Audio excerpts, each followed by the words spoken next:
네, 안녕하세요. 영화계 180화. 저는 진행의 허효식이고요. 예, 안녕하세요. 김정훈입니다. 네, 오늘 저희가 다룰 작품은 너는 여기에 없었다입니다.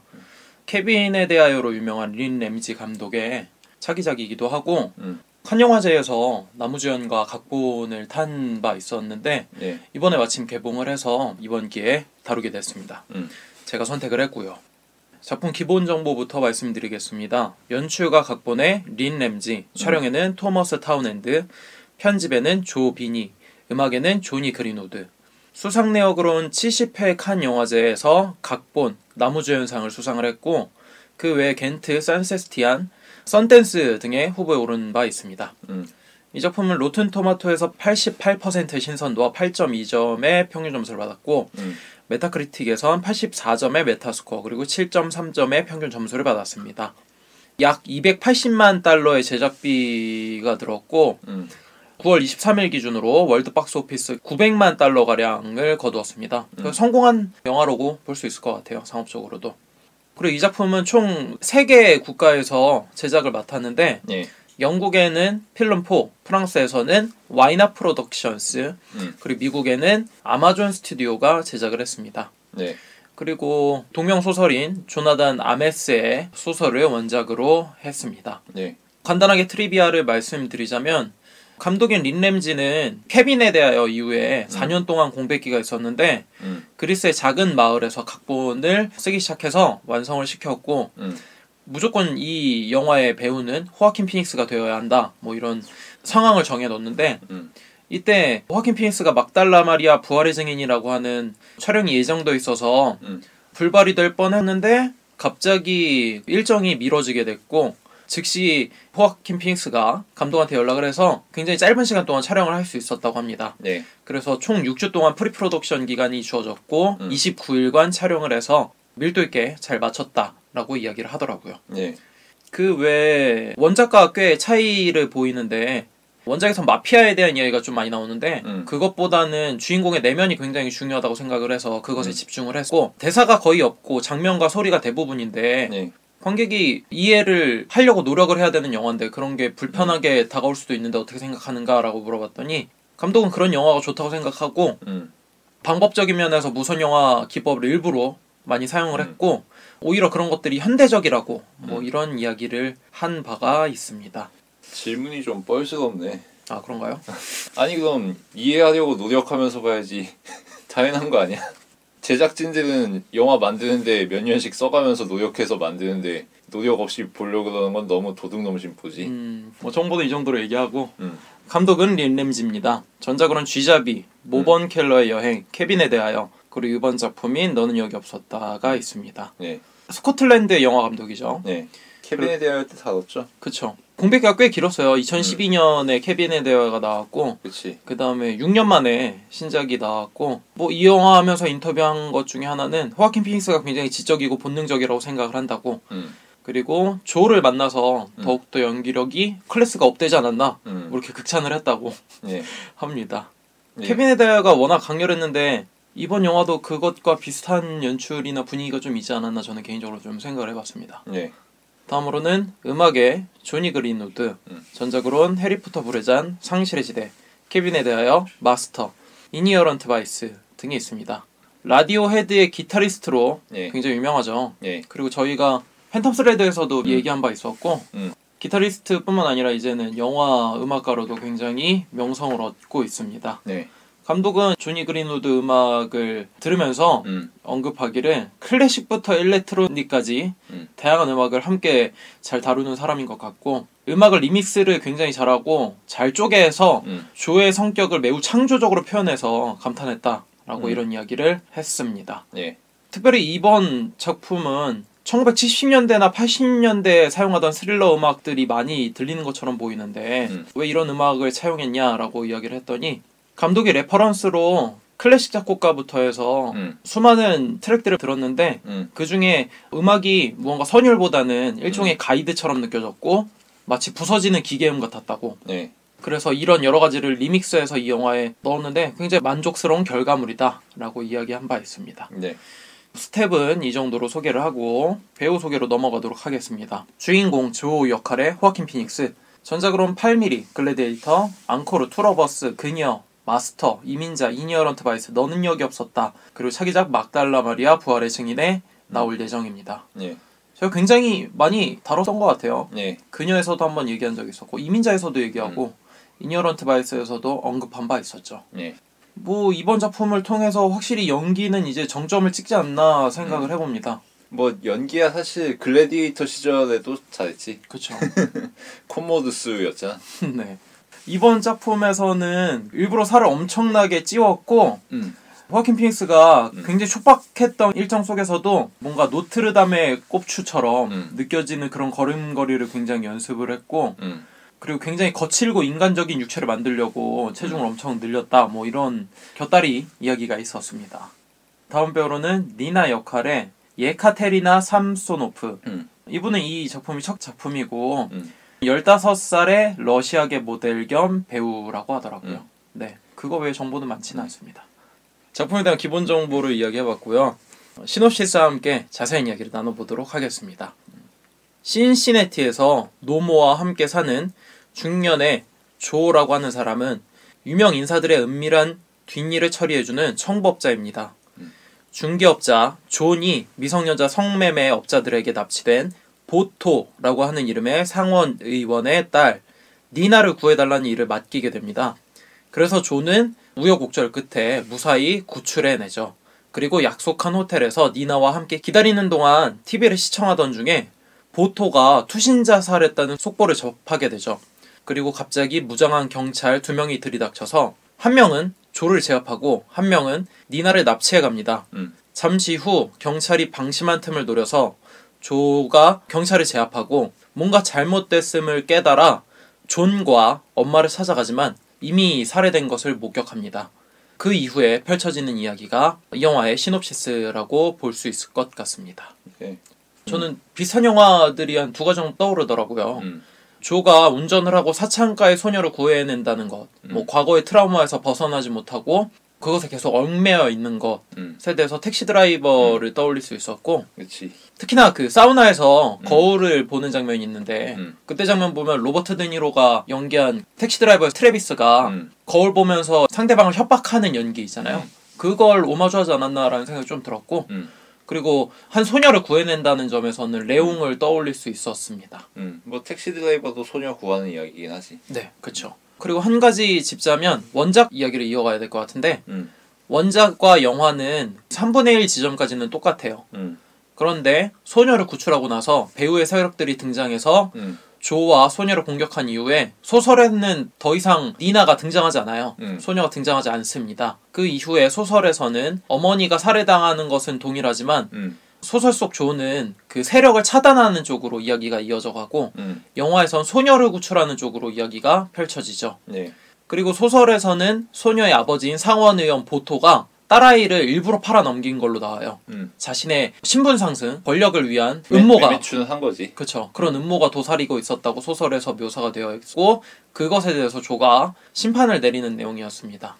하지만 영화에서는 일찌감치 보토가 자살했다는 소식을 뉴스로 접한다는 것이 원작과 차이점이라고 볼 수 있을 것 같아요. 네. 그럼 인물부터 살펴봐야 될 것 같은데 네. 조를 먼저 살펴봐야겠죠. 이 영화는 친절하지 않습니다. 플래시백도 아니라 중간중간 터지는 플래시 장면을 통해서 이 조가 과거에 어떤 일을 겪었고 그게 현재 트라우마로 남아서 어떻게 현재 삶에 영향을 미치는지 계속 이야기해주고 있어요. 반복적으로 하기 때문에 그래도 충분히 유추는 할 수 있죠. 네, 그렇죠. 그래서 이 사람이 어떤 트라우마가 있나 생각을 해보면 어릴 때는 아버지 폭력을 받았던 것 같아요. 그래서 엄마도 탁자 밑으로 숨기도 하고 가정폭력의 희생자죠. 그렇죠. 본인은 그 소음을 피하려고 비닐봉지를 뒤집어 쓰기도 했었죠. 그리고 군인 시절인 것 같아요. 그 철장에서 한 아이에게 초콜릿을 줬는데 초콜릿은 받은 아이가 다른 아이에게 총을 맞아 죽어버리는 그런 트라우마도 있었고 동양인 여성들이 트럭에 갇혀서 성매매로 팔려나가는 뭐 그런 이상한 트라우마도 갖고 있습니다. 그래서 이 사람은 본인의 트라우마를 해결하기 위해서 폭력을 행사하지만 그 목적은 구출에 있다는 되게 기이한 형태로 이 트라우마를 발산하고 있는 사람인 것 같아요. 뭐 정리하면은 네. 가정폭력과 전쟁 범죄에 연루된 바 있고 FBI로 일하던 시절에 참상을 여러 번 목격하면서 정신적으로 타격을 여러 번 입은 사람이지. 그래서 내면적으로 아주 연약한 사람인데 그것을 감추기 위해서 센 척하고 다니는 거지. 그런 식으로 자신의 강함을 과시하는 거지. 근데 그거는 거칠일 뿐이다 보니까 결국은 자신의 약함을 대면하게 될 수밖에 없고 뭐 그런 인물이라고 할 수 있죠. 그렇죠. 중간중간 칼을 입으로 쑤시려고 하는 시도를 하지 않나. 비닐로 목을 조여서 숨 막혀 죽으려고 하는 자살 시도를 하기도 하고. 그리고 업무를 중개해주는 브로커인 존의 사무실에서 초콜릿을 먹는 장면이 있는데 그때 초록색 초콜릿을 자신은 좋아한다고 이야기를 합니다. 근데 그러면서 그 초콜릿을 부셔버리죠. 네. 그러니까 자기 파괴적인 욕망이 아주 강한 사람이지. 자신이 지탱이 안 되니까 스스로를 학대하는 방식으로 욕망을 해소하는 거죠. 저는 그게 어떤 면으로도 보였냐면은 이 사람은 죽음에 가까워야지만 자신이 살고 있다는 생을 느끼는 사람처럼 보였어요. 그게 자기 파괴지. 그래야지만 자기가 존재한다는 걸 느끼는.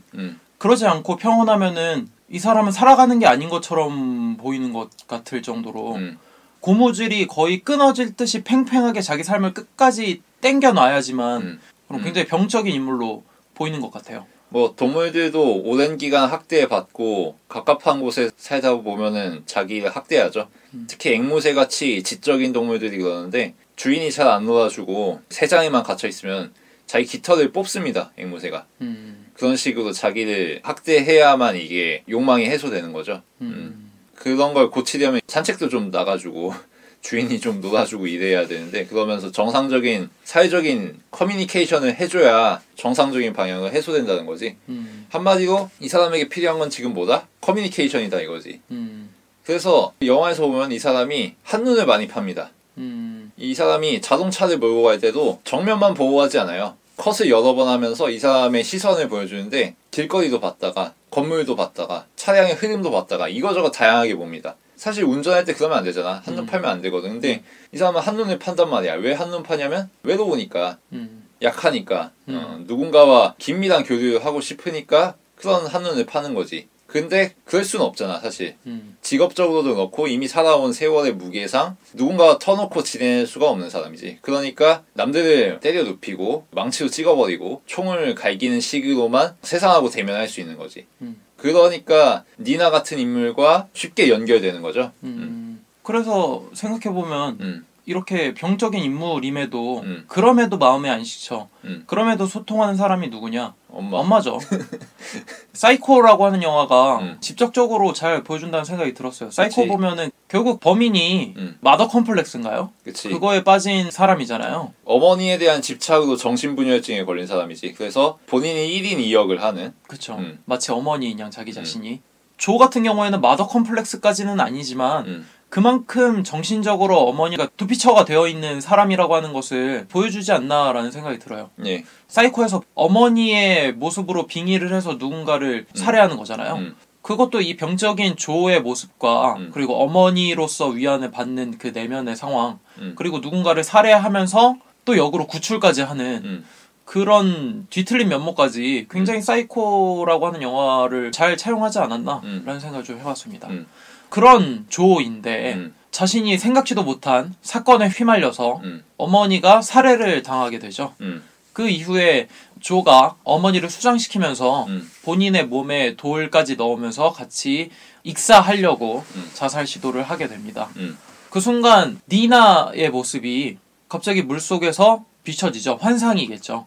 그것을 보고 생의 의지를 살려서 돌을 빼내고 수면 밖으로 나와서 니나를 구해야겠다라고 하는 마음가짐으로 탈바꿈 되죠. 그때 보면은 어머니는 가라앉고 자신의 이름을 불러주었던 니나가 새로운 마음의 안식처로 삼으면서 그녀를 구하라고 한 게 아닌가라는 생각이 들고 엔딩 장면까지 쭉 이어졌다는 생각이 들었습니다. 그래서 엔딩 씬에서 조가 자살 시도를 하는 듯한 그런 연출이 있는데 네. 그 전에 대화를 보면 니나와 조가 이야기를 하면서 어디로 갈 거냐에 대해서 묻거든. 근데 딱히 갈 데는 없다 라고 이야기를 하고 나도 모른다. 니나는 밖으로 나가버립니다. 그쵸. 그때 조는 상당한 좌절감을 느낀 것 같아요. 그러니까 세상과의 지금 유일한 끈이라고 할 수 있는 게 니나인데 니나가 나가버렸으니까 그러면 조에게 남은 건 자살밖에 없잖아. 그래서 연출상으로 자살하는 듯한 모습을 보여주죠. 그리고 그것을 주변에 있는 다른 사람들은 아무도 신경 쓰지 않아요. 왜냐하면 이 사람은 여기에 없는 사람이기 때문에, 사회적으로 없는 것과 마찬가지인 사람이기 때문에. 근데 그 다음에 니나가 다시 돌아오고 조와 함께 나가게 되죠. 웨이크업 조, 뷰티풀 데이 뭐 이러면서 네. 같이 길을 떠나게 되는 뭐 이런 식으로 마무리가 되는데, 여기서도 니나가 조에게 어떤 존재인지 분명히 드러나죠. 그래서 그 장면이 좀 의미심장하다는 생각이 들었는데 니나를 구할 때 보면 가드들을 다 해치우고 니나가 있을 것 같은 방 안에 들어가죠. 근데 그 주지사인가요? 그 상원 의원이 오히려 목이 따여서 시체인 채로 방에 널브러져 있죠. 그 모습을 보고 조가 자신의 위통을 벗으면서 난 너무 나약해 라고 이야기하면서 흐느끼면서 좌절을 하죠. 그러니까 상황상 정황상 봤을 때 니나가 뭐 그 다음에도 피 묻은 손으로 음식을 먹는 걸 보면은 자신의 마음의 안식처라고 여겼고 자신이 구출해야만 됐던 대상인 니나가 오히려 스스로를 구원할 줄 아는 사람이라고 하는 것에 좌절을 해서 조가 그렇게 힘들어한 게 아닐까라는 생각을 하더라고요.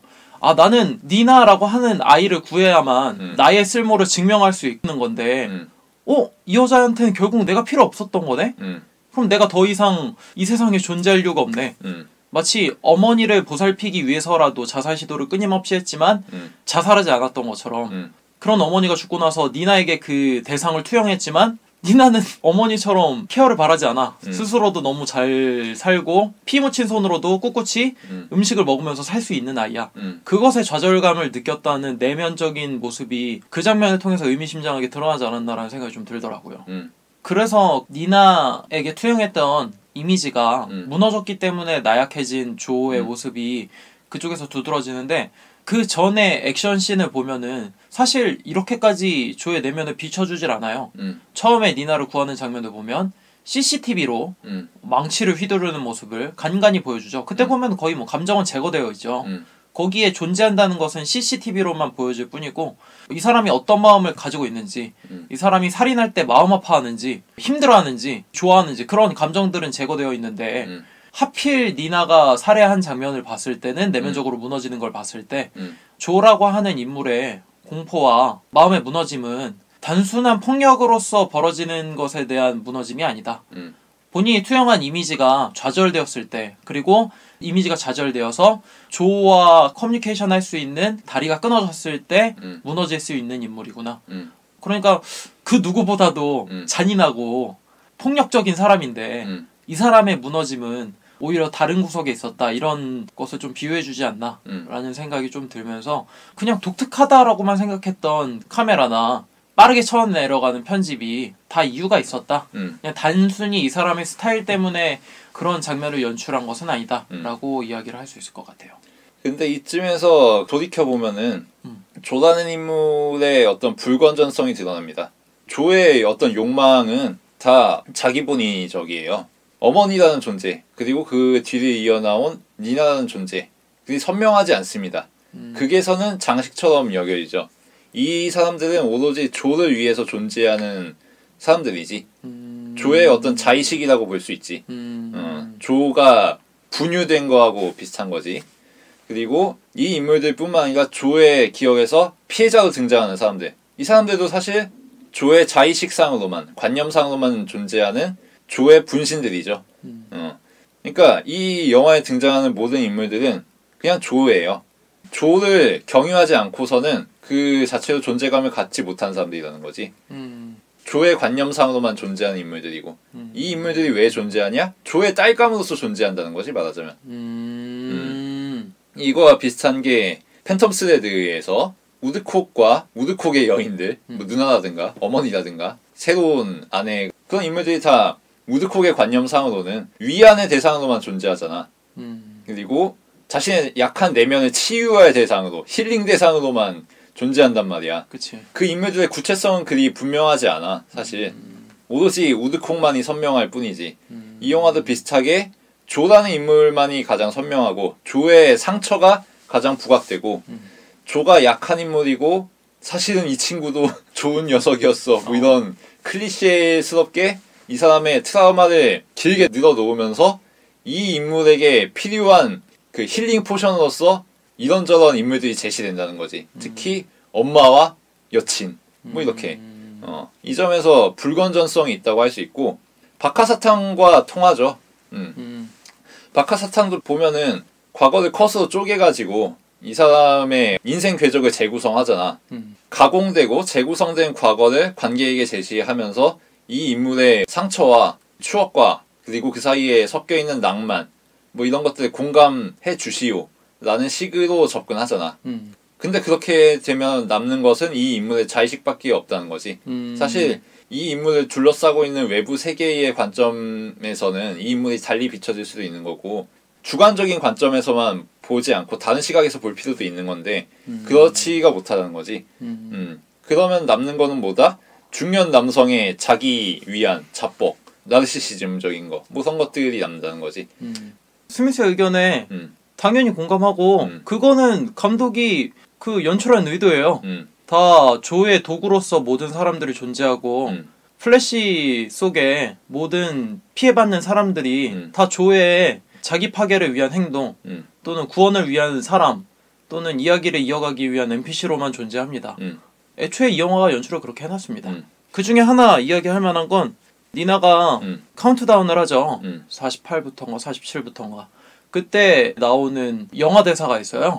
그 영화 대사를 들어보면 그 영화는 쇼생크 탈출이거든요 사실. 그러니까 쇼생크 탈출이라고 하는 영화는 결국 감옥에서 빠져나오고 그 다음 레드가 주인공과 함께 감옥 밖에서의 삶을 맞이하는 그런 영화잖아요. 너는 거기 없었다? 또 마찬가지죠. 두 사람은 결국 자기들이 갖고 있는 감옥 안에 갇혀있는 사람이잖아요. 조는 특히나 그 감옥 안에서 자기 자신을 어떻게든 죽이려고 하죠. 그 감옥에서 그래도 버티게 해주었던 어머니가 죽으니까 니나를 구출하려고 하고 결국 마지막에 봤을 때 니나는 스스로도 자기 자신을 구출해내고 그리고 나서 조한테 일어나라면서 조까지 구출을 해주게 되죠. 그러니까 서로에게 구원인 건데 여기에서 쓰이는 인물상으로 봤을 땐 쇼생크 탈출의 레드만큼 다각적인 면모를 보여주는 그런 인물은 당연히 아니고 쇼생크 탈출에서 보여줬던 구원, 서로를 위한 마지막 감옥에서의 탈출 같은 모습처럼 조를 구출하기 위한 연출로 도구적으로 썼기 때문에 스미스의 의견에 100번 공감하고 애초에 열어둘 의지를 감독이 펼치지 않았기 때문에 뭐 펼치려다가 망했다 이러면은 아 이거 뭐 펼치려다가 어둡지 않게 됐네요 이렇게 얘기할 수 있을 텐데 한 사람의 내면만 집중하기 위해서 시간도 짧게 풀어낸 걸 보면 애초에 이 영화 스타일이 그거였다 라고 해서 저는 감점을 해야 되는지는 좀 의문입니다 사실. 어떤 생각을 할 수 있냐면은 보토와 조의 차이는 뭔가? 보토와 조의 차이. 그 플래시 장면들을 쭉 따라가다 보면은 보토가 자신의 딸을 범했다는 사실이 암시가 됩니다. 그리고 상원의원도 니나를 착취했죠. 성적으로. 이 두 사람은 니나를 육체적으로 착취하는 존재라고 할 수 있어요. 네. 근데 결국은 조라는 인물의 자의식에 다른 인물들이 점령당한 것과 마찬가지잖아. 말하자면 조의 정신적인 착취인 거지. 어머니를 자신의 위안 대상으로서 소비하고 그 다음은 니나를 소비하는 거잖아. 이게 사실은 이거 역시도 남성 지배적인 양상이고 착취라고 볼 수 있는 거지. 그러니까 영화에서 말하는 거는 남자들의 질서, 권력자들의 질서에서 니나라는 소녀와 조가 빠져나오는 과정인 거잖아. 그렇죠. 근데 사실은 알고 보니 그것조차 감옥이었다는 거지. 사실은 알고 보면 이거는 조의 자의식 게임인 거고 이 안에 관념들이 갇혀 있는 거지. 어머니라는 관념, 아시안 소녀들이라는 관념, 니나라는 관념 등등등. 그 점에서 감독의 맹점이 아닌가 이건. 인물들의 상처가 치유되는 과정, 엄혹한 세상으로부터 탈출해서 나온 작고 왜소한 영혼들의 이야기를 한 것 같지만 결국은 조라는 남성의 제국적인 자의식이 아니냐 그런 이야기를 해볼 수 있는 거지. 그런 관점으로 보지 못했는데 그런 관점으로 보니까 좀 이해가 가는 측면이 있네요. 보토와 다를 바가 없는 것 같기도 해요.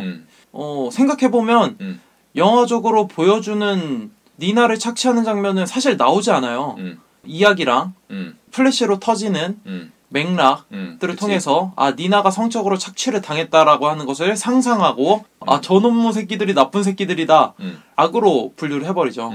근데 막상 생각을 해보면 조는 지금 플래시백 상황으로 과거에 죽었던 인물들을 계속 떠올리면서 관객들은 오히려 죽은 아이의 발이 꿈틀거리는 것이나 아니면 동양인 여자애들이 납치당하는 모습을 보여준다든지 집단 폐사. 네. 그리고 오히려 자살하려고 하는 끔찍한 시도들에 스쳐가는 장면들 때문에 오히려 관객들은 조가 관념 속에서 정신적으로 착취하고 있는 인물들의 모습을 더 쳐다보게 되는 것 같기도 하네요. 그렇지. 조의 상처에 공감하게 되는 거지. 근데 조의 상처라는 게 사실은 조의 자기 변호이기도 하잖아. 그렇죠.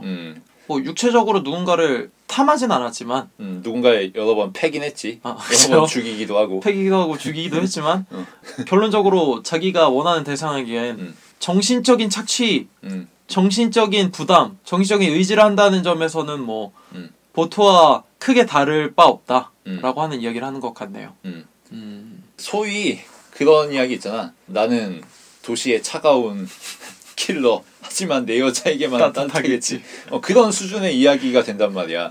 결국은. 그쵸. 그리고 그 사이에서 자아도취적인 측면은 제거되지 못해.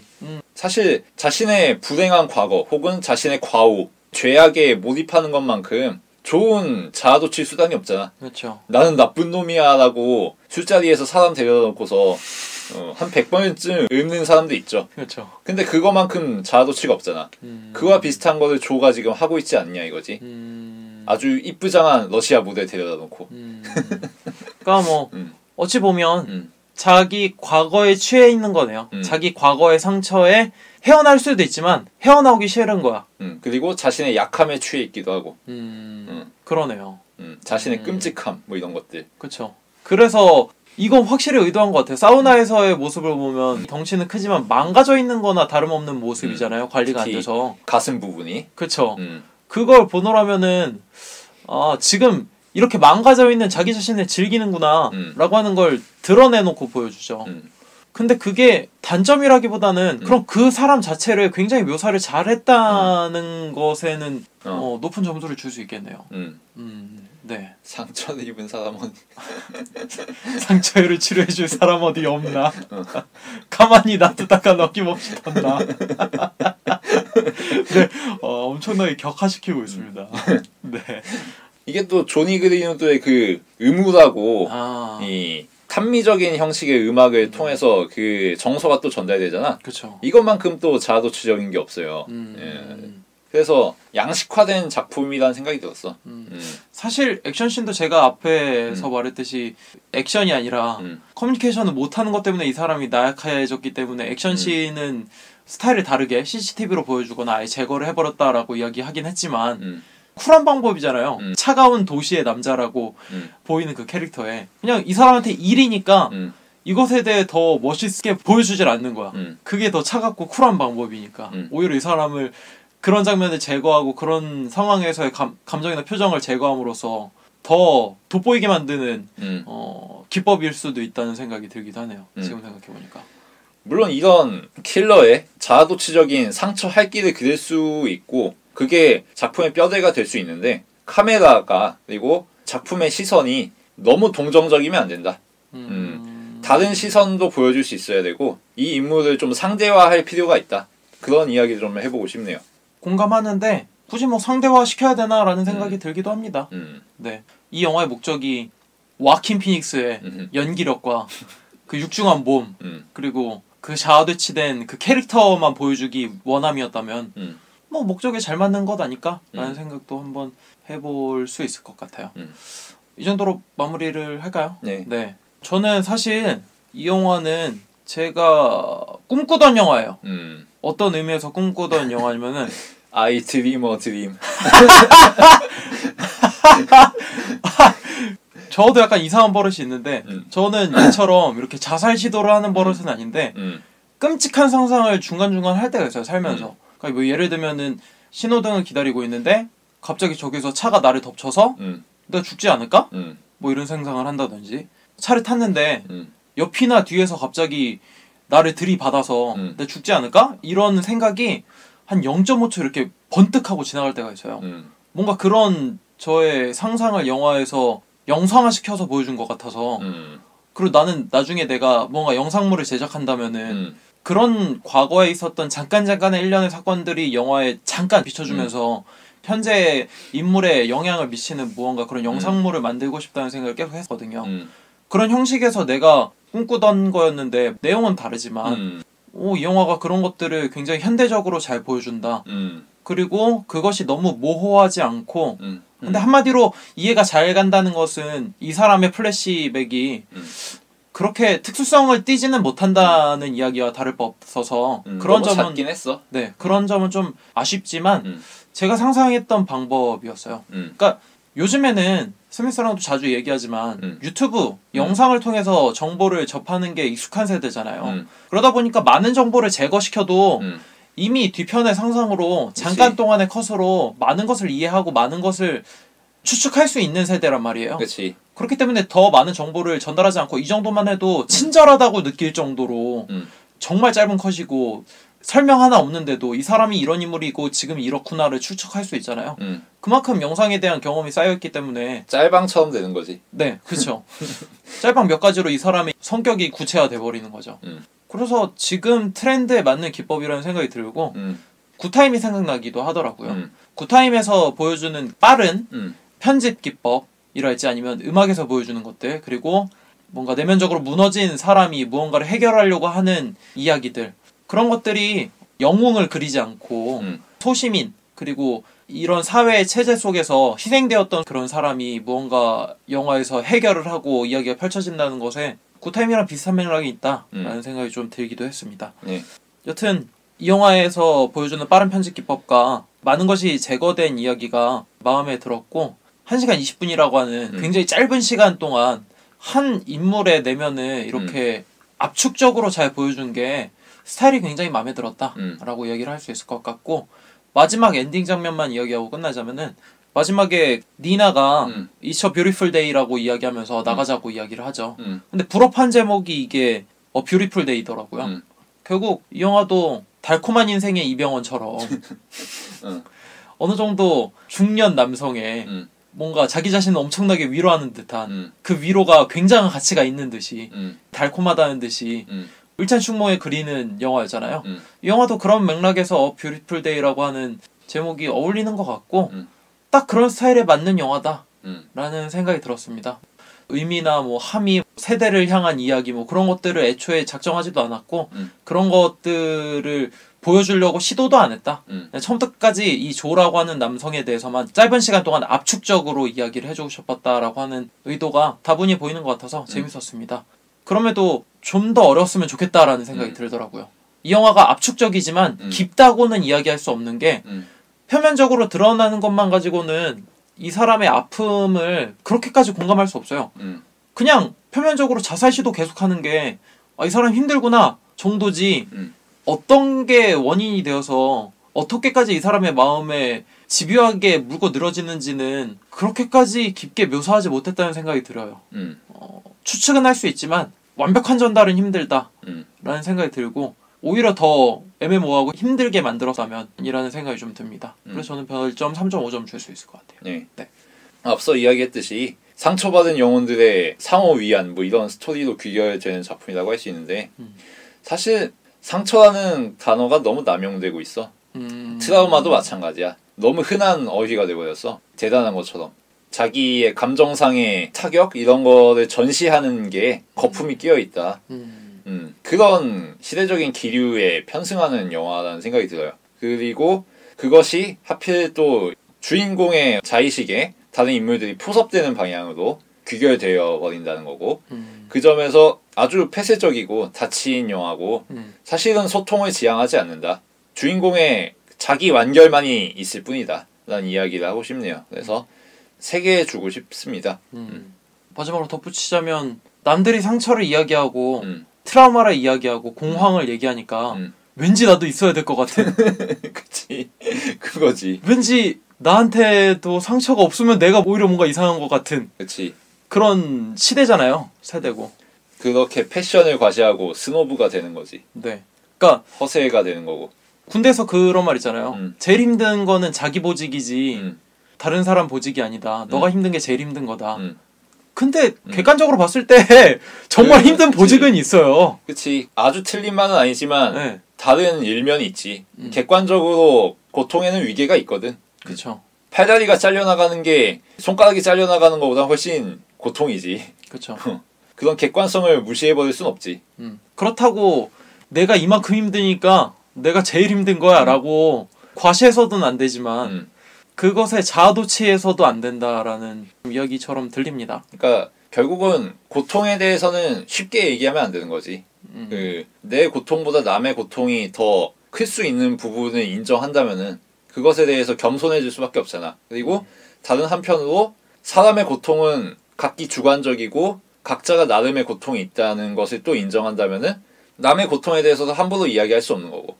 그러니까 결국은 함부로 이야기하지 않는 게 중요하다고 할 수 있는데 이 영화는 꽤 함부로 이야기하지 않나?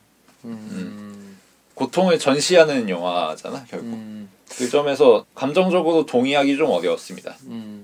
그래서 뒷맛이 더 씁쓸하기도 하고요.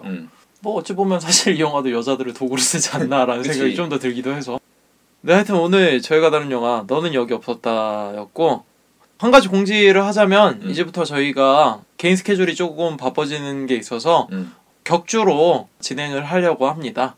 그래서 얘네 망했나? 왜 안 올라오지? 라는 생각하지 마시고 2주마다 한 번 올라오니까 네, 공지 띄우겠습니다. 네, 걱정하지 마시고 저희 영화계 앞으로도 찾아 들어주셨으면 좋겠습니다. 저희가 오늘 다룬 영화 너는 여기 없었다 였습니다. 들어주셔서 감사합니다.